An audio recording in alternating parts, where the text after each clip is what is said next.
Hello students, welcome to radian learning. मेरा नाम है समृद्ध श्रीवास्तव और मैं हूं आपका जीएस एजुकेटर। आज जैसे कि आपको पता है, आप यहां पे आए हो, ये है लेक्चर नंबर 19। हमारा कंप्लीट जनरल अवेयरनेस जीके का रिवीजन कोर्स चल रहा है। पॉलिटी खत्म हो चुकी है, हिस्ट्री में प्राचीन भारत करा चुका हूं, मध्यकालीन करा चुका हूं, और जो आपका आधुनिक भारत है, मॉडर्न हिस्ट्री, वो भी हमारी खत्म होने वाली है 1 जनवरी से। इसी सीरीज के अंदर हम क्या शुरू कर रहे हैं? Static GK. स्टैटिक जीके आपके एग्जाम के पॉइंट ऑफ व्यू से बहुत रेलेवेंट है, बहुत जरूरी है, करके ही जाना है। उसकी पीडीएफ आपको यहां पे मिल जाएगी। इन मेरे लेक्चर्स को आपको यूज किस तरीके से करना है जो अभी तक हुए हैं, कि आपको पेन और कॉपी लेके बैठना है। जो मैं इंपॉर्टेंट पॉइंट्स बता रहा हूं वो आपको नोट करने हैं।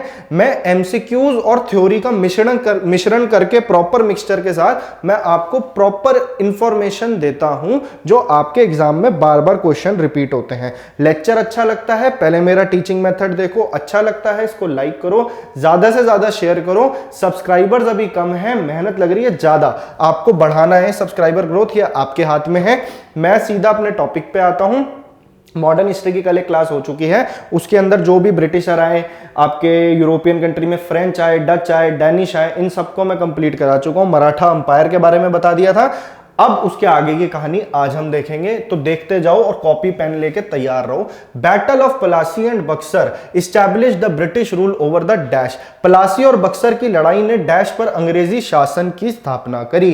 तो हमें मिल गया क्वेश्चन, तो हमें मिल गया बहाना किस चीज का, कि हम सारी चीजें इसके बारे में एक बार में सब पढ़ लेंगे। देखो थ्योरी के अंदर मैं आपको क्या क्या लिखवाता हूं, साथ साथ लिखते जाना। इससे इंपॉर्टेंट जो भी फैक्ट्स हैं अभी खत्म कर देते हैं। आपका बैटल ऑफ प्लासी, ये रिवीजन कोर्स है, इंपॉर्टेंट पॉइंट सारे कंप्लीट कराएंगे। बैटल ऑफ प्लासी, ठीक है। अब इसके बारे में थोड़ा सा बैकग्राउंड जानना है। बैटल ऑफ प्लासी ये बंगाल के नवाब के साथ हुई थी, और बंगाल के नवाब 1856 पे आ जाओ पहले। इस टाइम पे बंगाल के नवाब थे सिराजुद्दौला। ये अली वारदी खान के पोते थे, जो उनके फादर थे मुर्शीद कुली खान ऊपर थे। उन्होंने अपने आप को मुगल एम्पायर से अलग करा था। अभी हम इधर आ रहे हैं कि बंगाल अलग हो चुका है, मुगल एम्पायर के अंडर नहीं आता। सिराज उद दौला जो ब्रिटिशर्स थे, उन्होंने इनकी नाक में दम कर रखा था। वहां पे फोर्ट विलियम्स था, अलग अलग फैक्ट्रीज थी। वो अपने पासेस का गलत फायदा उठाते थे। इनको ट्रेड के अंदर बेनिफिट तो दूर की बात है, टैक्स नहीं देते थे, फ्री ऑफ कॉस्ट ट्रेड करते थे। और इसको बहुत ज्यादा गुस्सा आया जब नवाब को, तो उन्होंने फोर्ट विलियम पे अटैक करा 1856 में, उसको ऑक्यूपाई करा। वहां पे एक ब्लैक होल ट्रेजेडी होगी, छोटे में बता रहा हूं, मेन आपको मुद्दे पे लाना है मैंने। तो क्या हुआ, रॉबर्ट क्लाइव ने अपनी फौज को तैयार करा, ब्रिटिश ईस्ट इंडिया कंपनी ने लड़ाई करी बैटल ऑफ प्लासी की। तो बैटल ऑफ प्लासी की लड़ाई होती है 1857। डेट आपसे स्पेसिफिक पूछ ले तो याद कर लो, नहीं तो कोई बात नहीं, 1857 ध्यान रखना, 23 जून को। अब नवाब सिराजुद्दौला के साथ ये लड़ाई होती है।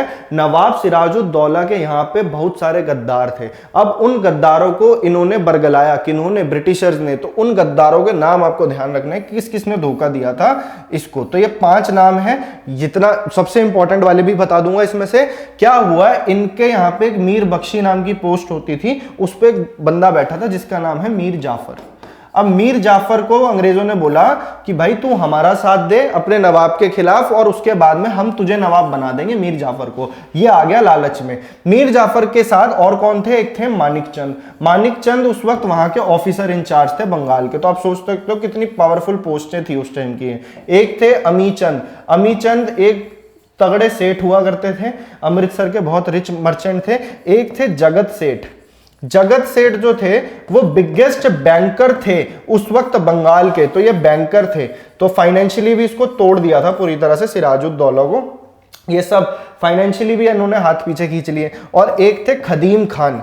खदीम खान जो थे एक बहुत ही लार्ज जो इनकी फौज थी उसको कमांडर थे खदीम खान। तो ये जब सब लोग पीछे हट गए तो कौन जीतेगा? ब्रिटिशर्स ही जीतेंगे। और ये एकदम डिसीजिव बैटल हुई ब्रिटिशर्स के लिए। इसके बाद बंगाल की गर्दन ब्रिटिशर्स के हाथ में आ गई, और इस लड़ाई को, इसको कहा जाता है बैटल ऑफ प्लासी, सबसे शॉर्टेस्ट बैटल मानी जाती है इतिहास की। ये 90 मिनट से ज्यादा नहीं चली। तो आप समझ सकते हो सिराजुद्दौला को मार दिया गया। मीर जाफर को बुला के बोला भैया अब आप आ जाओ और गद्दी पे बैठो।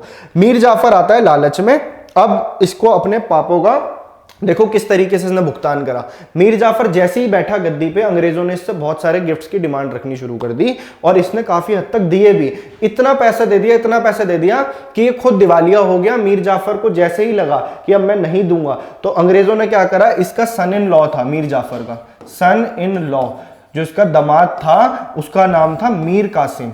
अभी यहां से दूसरी कहानी शुरू होती है। बैटल ऑफ प्लासी के बारे में मैंने आपको बता दिया। मैं चाहूं आपको और टीचर्स की तरह सिर्फ फैक्ट्स बताऊं, वो भी ऊपर नीचे मैं चला जाऊं, लेकिन मैं रिवीजन कोर्स बेशक करा रहा हूं, कम टाइम में आपको ज्यादा इंफॉर्मेशन दे रहा हूं, लेकिन आप अगर ध्यान से देखो मैं प्रॉपर क्रोनोलॉजी के साथ आपको लेके चलता हूं। मीर कासिम इसका दामाद था मीर जाफर का। आई होप आपको कहानी समझ में आ रही है यहां तक। तो मीर कासिम को बिठाया गद्दी पे, इसके साथ भी वो दिक्कत हुई, तो इसने सोचा अब हेल्प लेने के लिए ऊपर जाता है अवध में। अवध बोले तो लखनऊ। अवध का राजा था उस टाइम पे। इसके नाम में कई बार कंफ्यूजन होता है क्योंकि इसका नाम भी पुराने नवाब से मिलता जुलता है बंगाल के। इसका नाम है शुजा-उद-दौला। क्या नाम है? शुजा-उद-दौला। अब मैं आपको ला रहा हूं बैटल ऑफ बक्सर के ऊपर। तो शुजा-उद-दौला के पास जाता है अवध में और साथ में एक हेल्प लेता है। उस टाइम का देखो मुगल एम्पायर तो वैसे ही वीक हो चुका था, ब्रिटिशर्स ने बची कुची कसर खत्म कर दी थी और मराठाओं ने जो मार मारी थी इनको, तो ये वैसे ही नहीं उठ पाए थे।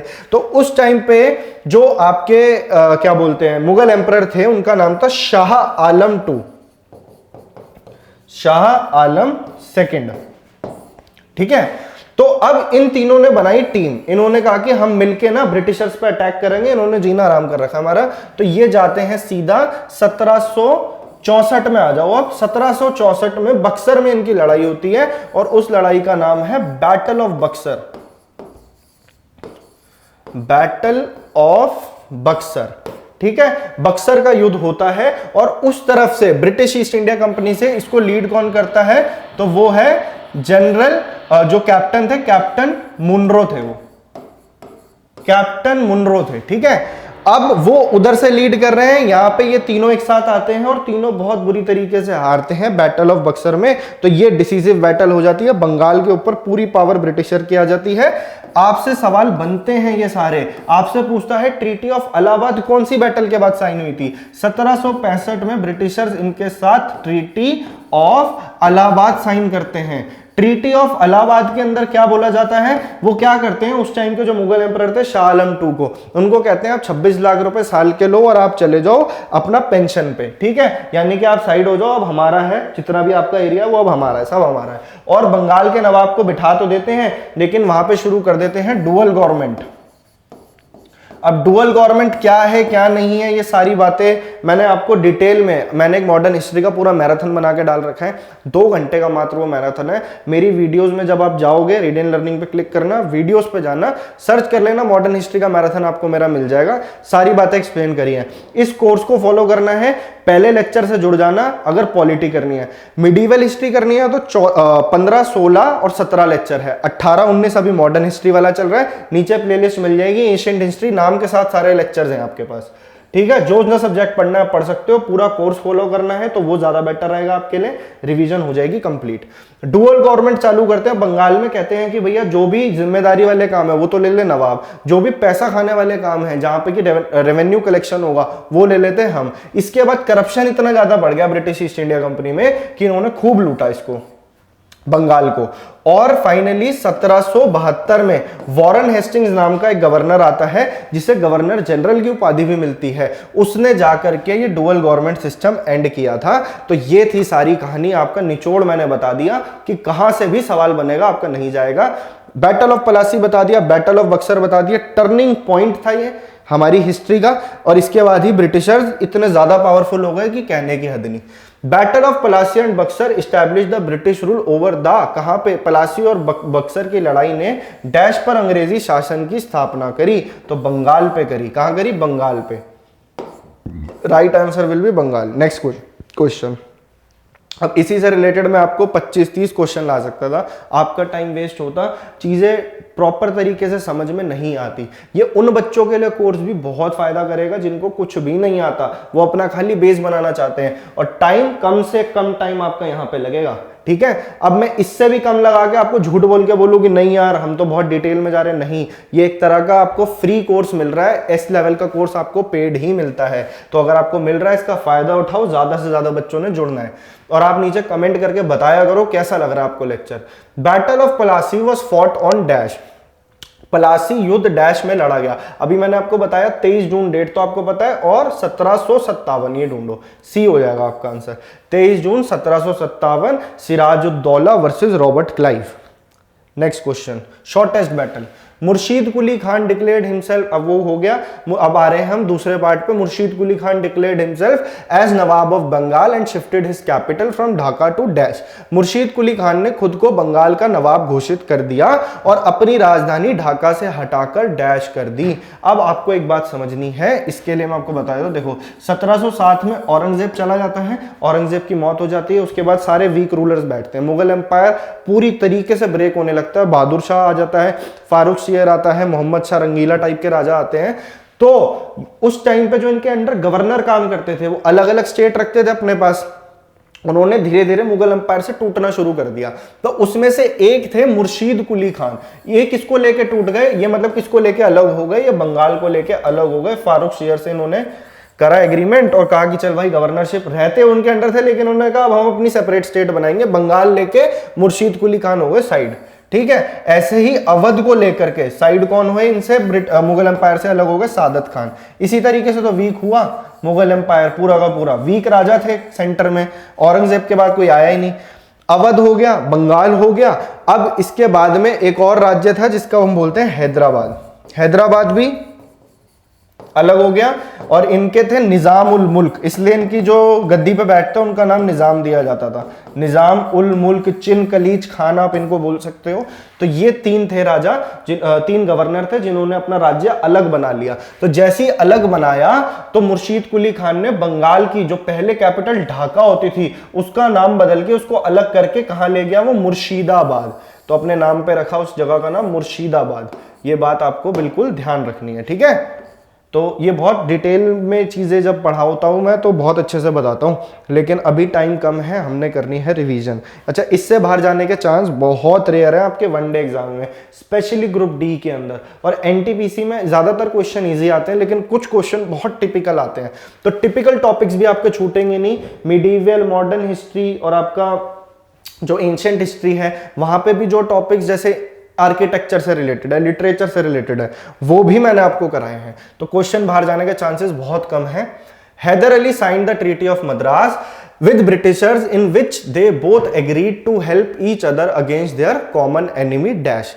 हैदर अली ने अंग्रेजों के साथ मद्रास संधि पर हस्ताक्षर किए जिसमें दोनों उनके उभयनिष्ठ शत्रु डैश के विरुद्ध परस्पर मदद के लिए सहमत हुए थे। तो अभी बात होने लगी हैदर अली की, यानी कि कौन सी स्टेट की बात हो रही है, मैसूर की। तो हम छोड़ेंगे थोड़ी इसको, यहाँ पे भी मैसूर से बनने वाले जो जो सवाल हैं वो हम खत्म कर देते हैं, कुछ भी नहीं छूटेगा। मैसूर एक बहुत ही पावरफुल राज्य था नीचे डेक्कन में, और इसके लीडर थे, उनका नाम था हैदर अली।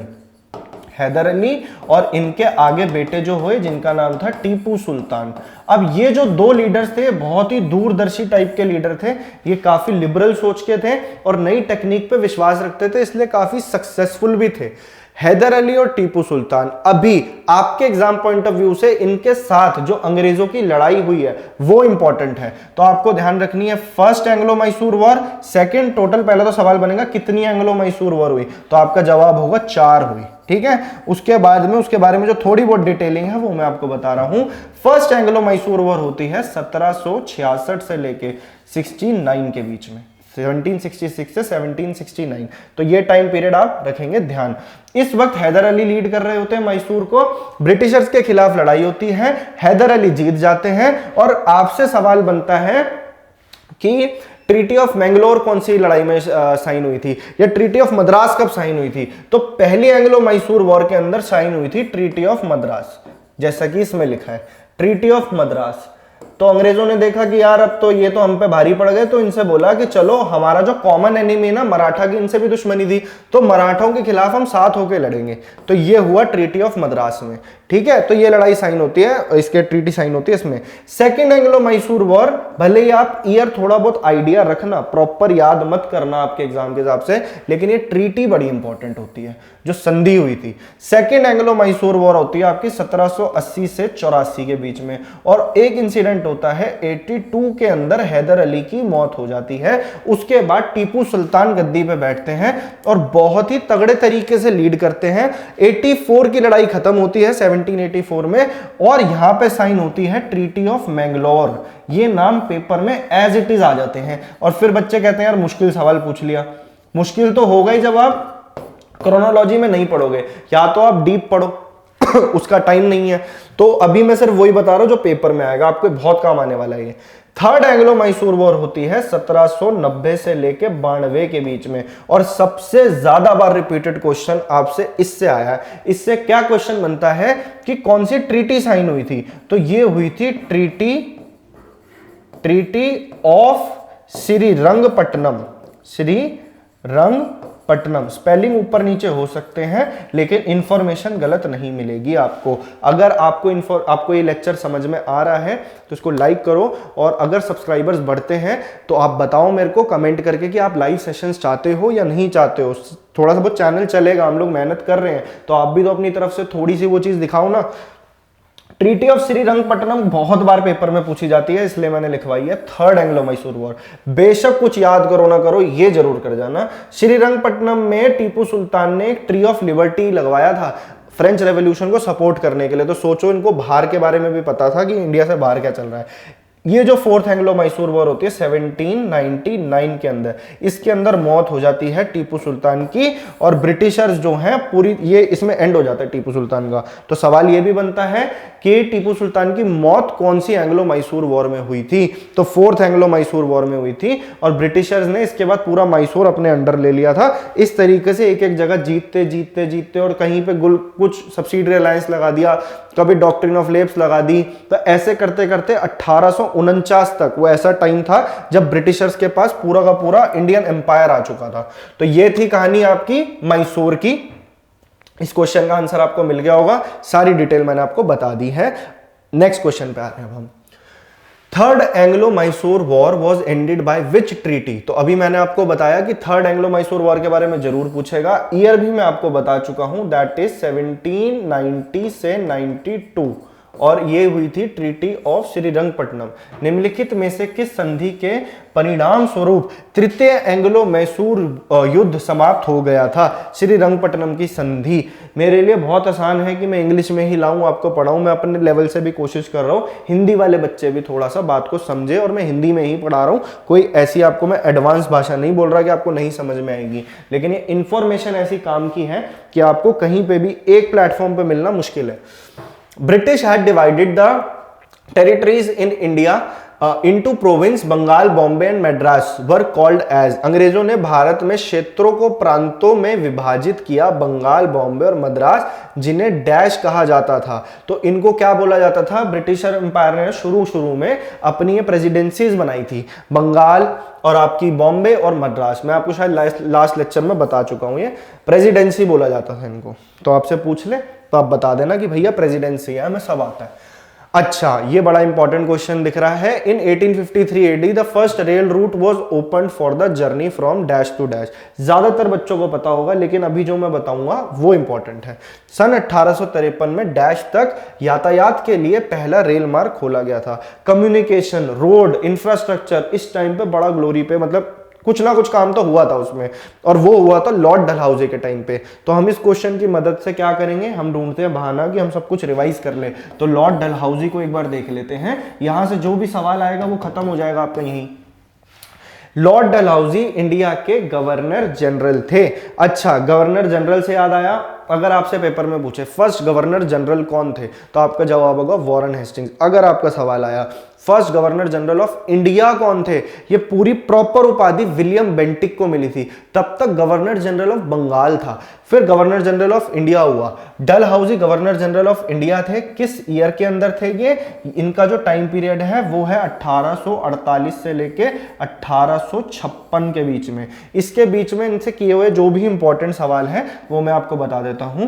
1848 में इन्होंने डॉक्ट्रिन ऑफ लैप्स इंट्रोड्यूस किया था, लिख लो कॉपी में, डॉक्ट्रिन ऑफ लैप्स।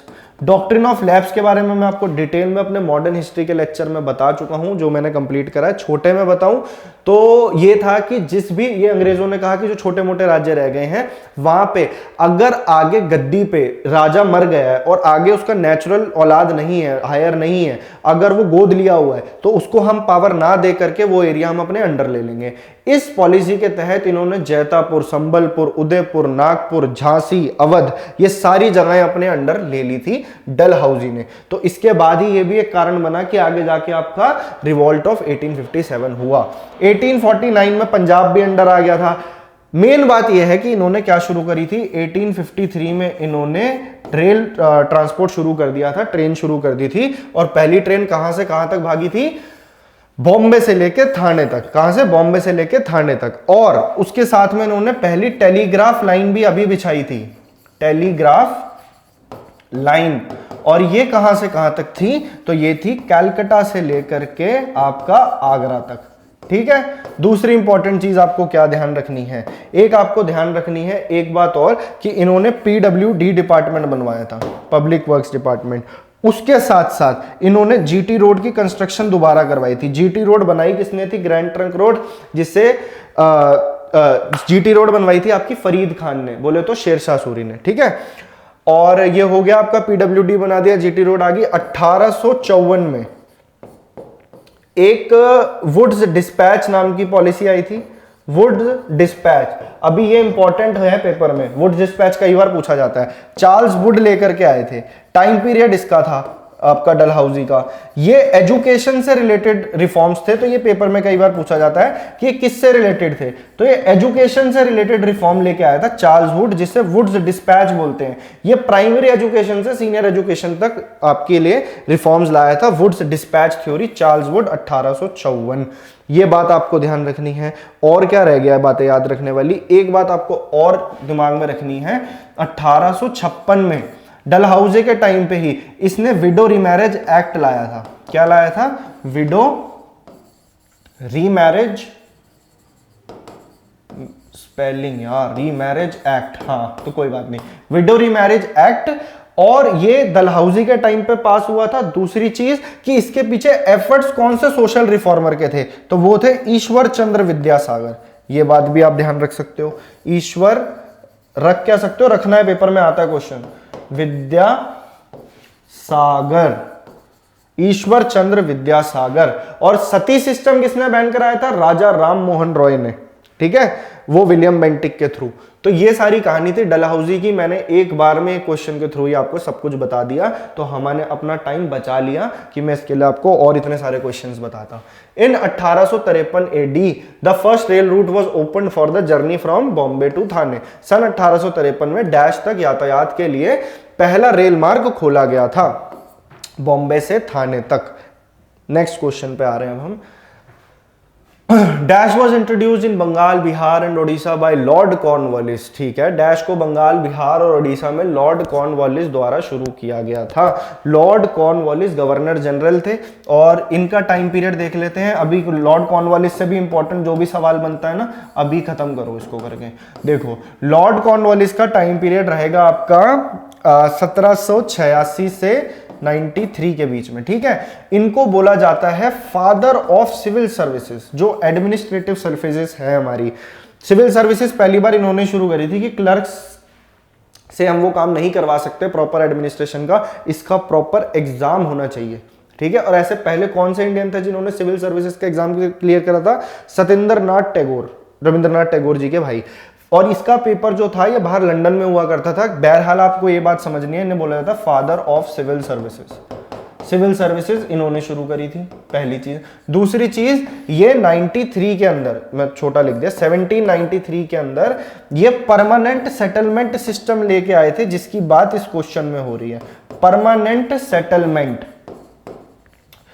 ये आपको याद रखना है, ये बहुत इंपॉर्टेंट है। मैं इसकी रेलेवेंस बार बार नहीं बता सकता आपको, मैं इसलिए बोल रहा हूँ क्योंकि बच्चे नहीं आ रहे हैं, आप लोग शेयर नहीं करते हो, आप लोग कमेंट नहीं करते हो। जुड़ तो रहे हैं धीरे धीरे, लेकिन बहुत स्लो स्पीड है। मेरे को टाइम नहीं मिलता इतना कि मैं भी आपके लिए हर जगह इसको डालता रहूं, लेकिन आपको अगर दिखता है आप अपने एंड से शेयर करो, ग्रुप्स में फैलाओ अगर अच्छा लग रहा है तो। परमानेंट सेटलमेंट को जमींदारी सिस्टम भी कहा जाता है।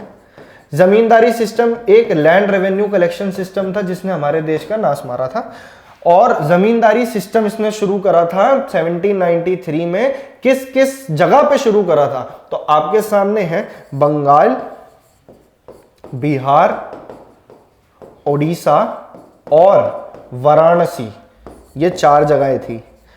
जो सीडीएस के पेपर देते हैं बच्चे, उनके पेपर का फेवरेट क्वेश्चन होता है ये, permanent settlement, Ryotwari system, Mahalwari system. तो 1793 में जमींदारी सिस्टम आया। इसके अंदर ये बोला कि हम जमींदार नीचे रखेंगे जो कि किसानों से टैक्स कलेक्ट करेगा। 11 हिस्सों में टैक्स को बांटा जाएगा, 10 तो हम रखेंगे अपने पास, 1 तुम रख लेना। इस चक्कर में बहुत बुरी तरह एक्सप्लॉइट किया जाता था किसानों को।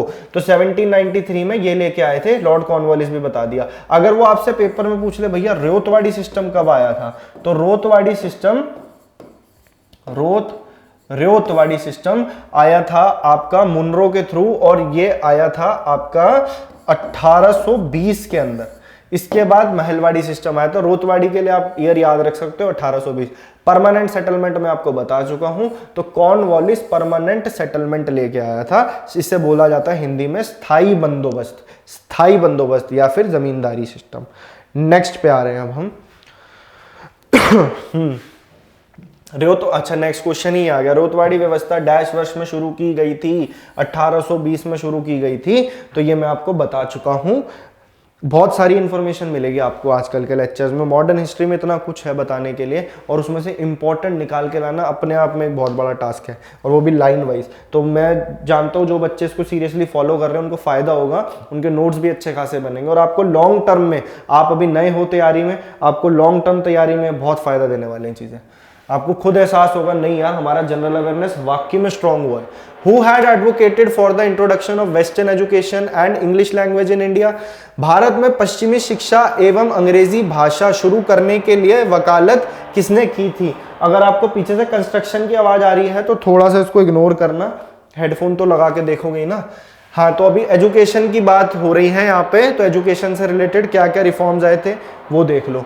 वुड्स डिस्पैच आया था 1854 के अंदर। पहली चीज आपको ये बात ध्यान रखनी है, वुड्स डिस्पैच प्राइमरी एजुकेशन के लिए आया था। अभी वो इंग्लिश एजुकेशन की बात कर रहा है, इंग्लिश लैंग्वेज इन इंडिया, ठीक है।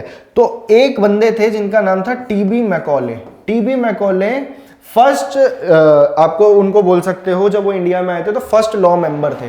आपसे ऐसे भी पूछा जा सकता है टीबी मैकॉले को और क्या कहा जाता, तो इनको कहा जाता था फर्स्ट लॉ मेंबर, क्योंकि ये उस टाइम की एग्जीक्यूटिव काउंसिल होती थी, उसके अंदर पहले लॉ मेंबर भेजे गए थे। इन्होंने ही विलियम बेंटिक को सजेस्ट किया था। अब ये विलियम बेंटिक कौन है, तो ये विलियम बेंटिक के बारे में देख लेते हैं थोड़ा सा। अभी मैं लाऊंगा आपको, इस बात पे भी लेके आऊंगा। विलियम बेंटिक उस टाइम के पहले तो he was the first governor general of India. ये इंपॉर्टेंट है, ऑफ इंडिया। अगर वो इंडिया का नाम मेंशन करे तो वॉरेन हेस्टिंग्स है। विलियम बेंटिक को इसने सजेस्ट किया था कि आप मीडियम ऑफ एजुकेशन इंग्लिश में रखोगे, वेस्टर्न एजुकेशन इंग्लिश में आप इसको रखोगे, और इस बात को राजा राम मोहन रॉय ने भी सपोर्ट किया था। Advocated the introduction of western education and English language in India. तो राजा राम मोहन रॉय तो इसका आंसर हो जाएगा, जो हमारे पहले सोशल रिफॉर्मर थे। First governor general of India थे बेंटिक। इन्होंने, राजा राम मोहन रॉय ने जो प्रयास करे थे सती प्रथा को बैन करने के लिए, तो इन्होंने वो लॉ पास किया था, सती सिस्टम को इन्होंने खत्म किया था। विलियम बेंटिक का अगर आप पर्टिकुलरली टाइम पूछो तो 1828 से 1835 के बीच में जाता है ये, ठीक है। सती सिस्टम इन्होंने बंद करा था। ये इन्होंने ठगी सिस्टम बंद करा था। जो ठग्स होते थे उस टाइम पे, आपके जो उत्तर प्रदेश जो नॉर्दर्न बेल्ट है वहां पे बड़े खतरनाक होते थे लोग, ठग्स को इन्होंने खत्म किया था। तो सती सिस्टम बंद किया था। विलियम बेंटिक को एडवाइस किसने करी थी? टीबी मैकॉले ने। TB Macaulay first law member है, और पीछे से बैकअप इनको था राजा राम मोहन रॉय जो थे, उनको भी इस चीज की इंट्रोडक्शन के लिए इन्होंने एफर्ट्स लगाए थे, ठीक है। तो मेन बात हो गई ये। नेक्स्ट क्वेश्चन पे आ रहे हैं। In dash britishers made English as a medium of introduction in India. तो अंग्रेजों ने भारत में अंग्रेजी को शिक्षा का माध्यम डैश में बनाया गया था। अंग्रेजी को शिक्षा का माध्यम देने की राय दी थी टीबी मैकॉले ने। 1833 की एक चार्टर एक्ट आई थी, उसके अंदर इस फर्स्ट लॉ मेंबर को भेजा गया था, उसने आगे रिकमेंड करा और बाद में ये इंप्लीमेंट हुआ 1835 के अंदर। तो आपका आंसर हो जाएगा बी 1835। आई होप आपको बात समझ में आ रही है, एफर्ट बहुत लग रहा है यहाँ पे। In dash British East India Company introduced an education system in India which was known as Wood's dispatch. Dash में अंग्रेजी ईस्ट इंडिया कंपनी ने भारत में एक शिक्षा प्रणाली पेश की जिसे वुड के डिस्पैच के नाम से भी जाना जाता है। तो ये चार्ल्स वुड ने किया था और किस ईयर में किया था? 1854 के अंदर किया था, डलहौजी के टाइम पे। प्राइमरी एजुकेशन से रिलेटेड है ये रिफॉर्म्स, तो ये बात आपको ध्यान रखनी है। जो भी एक्स्ट्रा इंफॉर्मेशन ये मिसलेनियस इंफॉर्मेशन में आ जाता है, लेकिन एग्जाम में क्वेश्चन रिपीट जरूर होता है। Which one of the following founded a weekly newspaper Commonweal in 1914? निम्नलिखित में से किसने 1914 में कॉमनवील नामक साप्ताहिक समाचार पत्र की स्थापना करी थी? अभी न्यूज़पेपर्स और मैगजीन्स की बात हो रही है, तो एक को हम कवर नहीं करेंगे, हम कवर करते हैं उनको जो आपके एग्जाम पॉइंट ऑफ व्यू से इंपॉर्टेंट है। पहले आप देख लो, एनी बेसेंट आयरिश लेडी थी, होम रूल मूवमेंट इन्होंने शुरू करी थी, पहली महिला इंडियन नेशनल कांग्रेस की प्रेसिडेंट बनी। इन्होंने 2 न्यूज़पेपर इनके आपको ध्यान रखने हैं।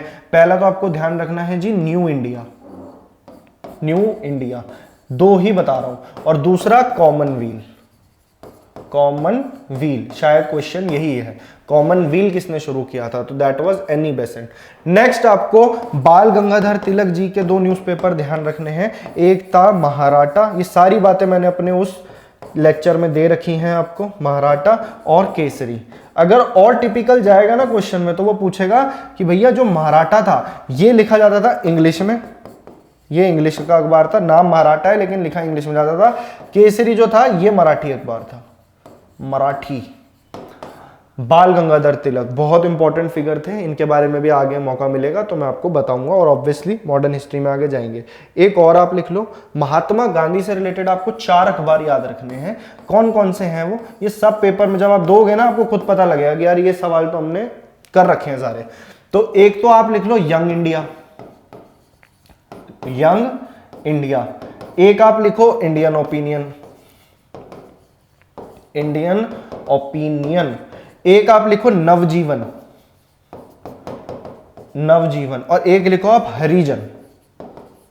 ठीक है, तो ये हो गए आपके 4 अखबार जो आपको महात्मा गांधी से याद रखने हैं। अखबारों की बात हो ही रही है तो एक और आपको मैं चीज बता देता हूं, जो सबसे पहला इंडिया में छपने वाला अखबार था वो एक इंग्लिश अखबार था जो कि 1780 में पब्लिश हुआ।